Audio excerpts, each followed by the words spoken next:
El río nos habla del peso terrible que lleva, todos los cuerpos que carga para limpiar el alma de la nación. La frase es del artista Juan Manuel Echevarría, pero podría ser pronunciada por el propio Magdalena. Durante siglos, este río fue la gran arteria de Colombia. Sus aguas absorbieron al Negro y al Nare, al Carare y al Sogamoso, al Lopón y al Lebrija. Definió fronteras, conectó pueblos y permitió que una nación fragmentada por montañas pudiera reconocerse a sí misma.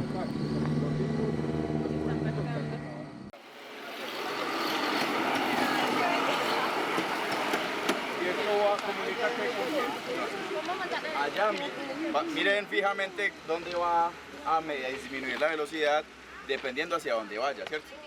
Si ella va para los corregimientos de Puerto de Río y para Caracolí, continúa derecho. Si va para Puerto Nare, voltea a mano izquierda.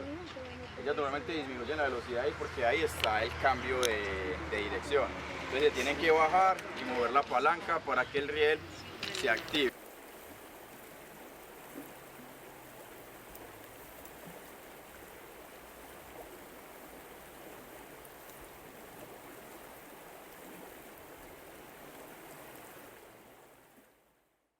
Por él viajaron mercancías, comerciantes, médicos, campesinos, políticos e inmigrantes que buscaban una nueva vida dentro del río Magdalena. El café de las montañas, el cacao de Santander, el algodón que alimentó las fábricas de Medellín, el ganado que iba hacia el Caribe, todo pasaba por el Magdalena. Como escribió Wade Davis, el río hizo posible a Colombia.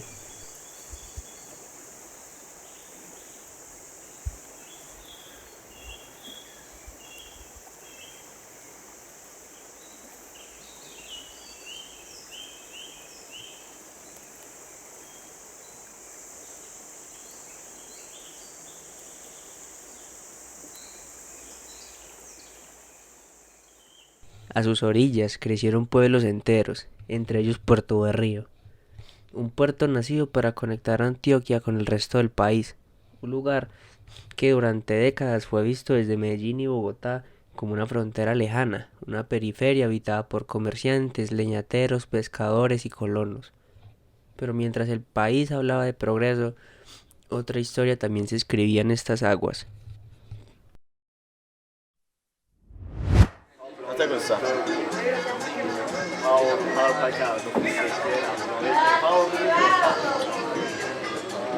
Aprovechen.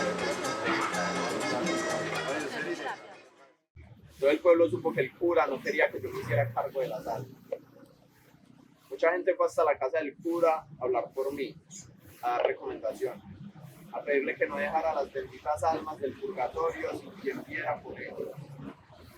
El viejito me mandó a llamar y el trato quedó duro para el lado mío. Le salió un grupo armado diciéndoles que tenían que ir. Posiblemente haya sido las FARC. Les dijeron, se van porque los vamos a matar si no se van. Y cogieron camino.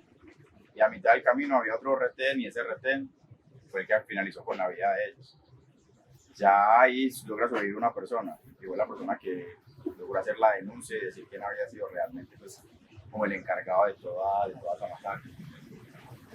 Como les contaba, tuvimos concejales que fueron asesinados. Tuvimos un alcalde que también fue asesinado. Fernando Zuluaga se llamaba. Y lo que hablábamos de los ciclos de violencia. Del 84 al 90. Para alimentar los vapores se talaron millones de árboles. Bosques enteros desaparecieron bajo la idea de que la selva era un obstáculo para el desarrollo. Tumbar monte era una misión patriótica. Civilizar la naturaleza parecía una obligación. Y el río comenzó a cargar el peso de esa transformación. Primero fueron los árboles, luego los animales, Después llegaron los hombres. En 1952, en uno de los momentos más violentos de la historia colombiana, el Magdalena volvió a convertirse en el cementerio del país. Los cuerpos aparecían flotando entre las corrientes, llegaban sin nombre, sin historia, sin despedida. El río que había transportado la vida comenzó también a transportar la muerte, y es justamente allí donde Puerto de Río decidió resistir.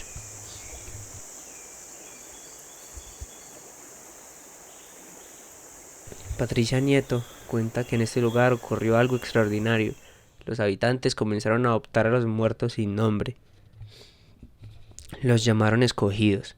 Limpiaron sus tumbas, les llevaron flores, les hablaron como si fueran familiares. Les devolvieron una identidad que la violencia había intentado borrar. Porque un cuerpo sin nombre no deja de ser una persona. Porque la memoria también puede ser un acto de cuidado. Porque incluso un desconocido merece una despedida. En el cementerio de Puerto de Río descansan hombres y mujeres de los que nunca se supo quiénes fueron. No conocemos sus nombres, no conocemos sus historias. No sabemos qué palabras pronunciaron antes de morir, pero alguien sigue llevándoles margaritas, alguien sigue rezando por ellos, alguien sigue negándose a olvidarlos. Siendo sincero, me vine triste de Puerto de Río, y fue porque no quise hacer simplemente un ejercicio de extractivismo en donde aprendíamos del territorio. Además, fue difícil comprender que mientras Medellín creció alrededor de fábricas, carreteras y montañas, Puerto de Río creció junto al Magdalena y durante mucho tiempo fue visto como una periferia. Es paradójico porque fue un lugar considerado distante de los centros de decisión. Sin embargo, allí donde muchos vieron atraso, pudimos ver que el río sigue produciendo vida, peces, ave, comercio, memoria y comunidad. Y quizá la pregunta no sea qué tan lejos está Puerto de Río del desarrollo, sino que hemos perdido quienes vivimos lejos del río. Medellín, en comparación, tiene un río muerto, tiene un río café, un río olvidado, un río en donde cerca no queda pueblo ni territorio, sino que cerca queda cemento, cerca queda olvido, queda lo desterrado, lo que no le gusta a Medellín. Lo paradójico es que el río de Medellín es visitado de noche, en donde se alumbra en diciembre para que los turistas vengan y admiren el río Medellín, los alumbrados del río, como paradójicamente se llama. En comparación, Magdalena, el río se visita de día y si es posible en el amanecer, para que se vea cómo sale el sol y cómo el río se ve con el sol como si fuera un espejo, y donde refleja los peces, donde refleja los pescadores, las sombras de las personas que vamos allí, donde se ve el ecosistema vivo.